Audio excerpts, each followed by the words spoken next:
Hello बच्चों, चलिए प्रश्न को देखते हैं। प्रश्न है, अणुसूत्र C4H11N से प्राप्त विभिन्न समावयवी अमीनों की संरचना लिखिए। तो देखिए बच्चों, यहाँ पर बात करें प्रश्न की मुख्य अवधारणा की। तो देखिए यहाँ पर जो प्रश्न की मुख्य अवधारणा हम लिख सकते हैं, मुख्य अवधारणा, मुख्य अवधारणा। तो देखिए बच्चों, यहाँ पर जो हमारे पास में C4H11N है, इसके यहाँ पर हम कुल कुल 8 समावयवी कुल 8 समावयवी संभव कुल 8 समावयवी संभव यहाँ पर इसके हैं।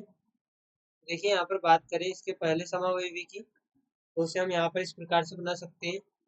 जो यहाँ पर C4H11N है, यहाँ पर ये होगा CH3 CH2 CH2 CH2 और यहाँ पर ये NH2।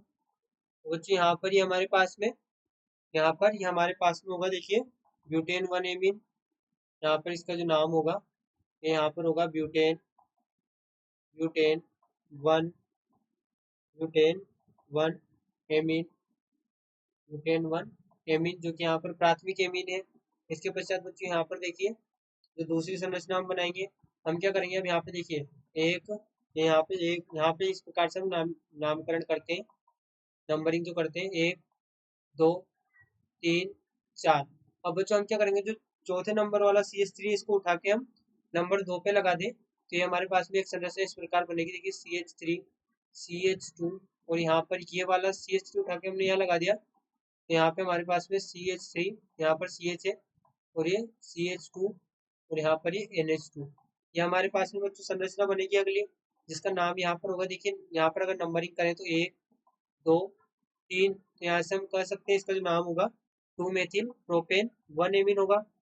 देखिए दूसरे नंबर पे यहाँ पर मेथिल लगाए, 2 मेथिल, और जो श्रृंखला वो 3 की है, तो प्रोपेन प्रोपेन और एक नंबर पे यहाँ पर एमीन उपस्थित है, प्रोपेन 1 एमीन प्रोपेन 1 एमीन यहाँ पर हम इसे कह सकते हैं।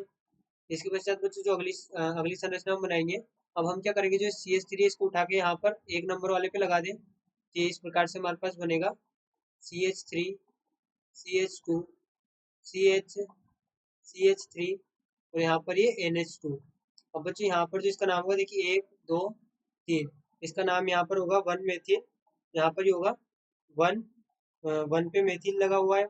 इसके पश्चात देखिए यहाँ पर एक काम करें बच्चों, यहाँ पर क्या होगा, जो सबसे लंबी श्रृंखला हम चुनते हैं, यहाँ पर हम सबसे लंबी श्रृंखला चुनते हैं, तो सबसे लंबी श्रृंखला हमारे पास में देखिए 1 2 3 4, यहाँ पर 4 की सबसे लंबी श्रृंखला है हमारे पास में। तो हम यहाँ पर लिख सकते हैं, देखिए ब्यूटेन और 2 नंबर पे एमीन ग्रुप लगा हुआ है, तो हम लिखेंगे ब्यूटेन 2 एमीन ब्यूटेन।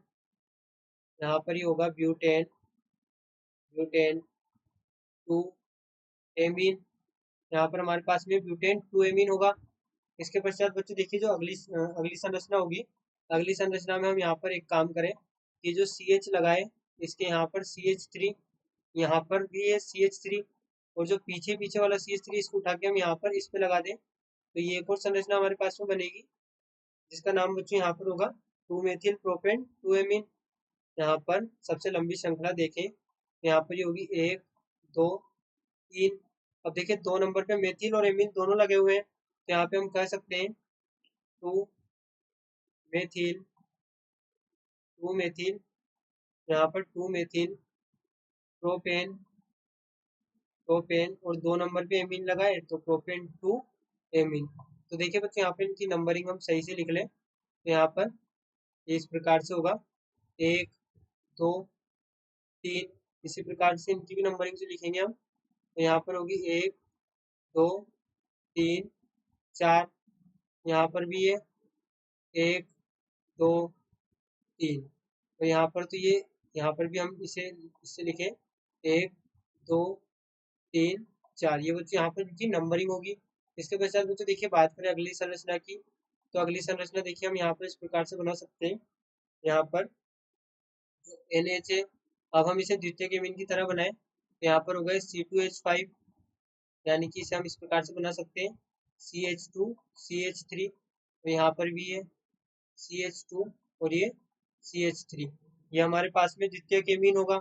और बच्चों यहाँ पर इसका नाम होगा एन एथिल, एन मेथिल, यहाँ पर N ethyl ethanamine, N ethyl, N ethyl, ethane, ethane amine, ethane amine, यहाँ पर इसका नाम होगा N ethyl, N ethane amine, जो कि बच्चों यहाँ पर द्वितीयक एमीन है, द्वितीयक एमीन। इसके पश्चात बच्चों यहाँ पर देखिए बात करें अगली संरचना की, तो यहाँ पर हम क्या करेंगे कि जो एक CH3 इसको उठा के इधर लगा दें, तो यहाँ पर हमारे पास में बनेगा CH3 NH CH2 और यहाँ पर ये CH3, ये हमारे पास में संरचना बनेगी। तो बच्चों यहाँ से हम लिख सकते हैं, देखिए यहाँ से हम इसे इस प्रकार से लिख सकते हैं, ये हमारे पास में होगा 2 में, यहाँ पर ये इसका नाम जो होगा एन मेथिल, एन मेथिल, देखिए एक साइड मेथिल लगा हुआ है, तो N methyl propane, N methyl propane 1 amine, propane 1 amine. इसके पश्चात बच्चों देखिए जो अगली संरचना हम बनाएंगे, वो यहाँ पर हम क्या करेंगे, अभी जो CH3 इसको उठा के यहाँ पे लगा दें, देखिए हमारे पास में बनेगा CH3 NH CH3 और यहाँ पे ये CH3, तो यहाँ पे बच्चों जिसका नाम होगा, इसका नाम यहाँ पे होगा N methyl, N methyl, N methyl propane, propane 2 amine. अब प्रोपेन 2 एमीन क्यों बोला, क्योंकि देखिए यहाँ पर श्रृंखला की बात करें तो 1 2 और ये 3, ये इस प्रकार से नंबरिंग होगी, तो यहाँ पर ये एन मेथिल प्रोपेन 2 एमीन होगा।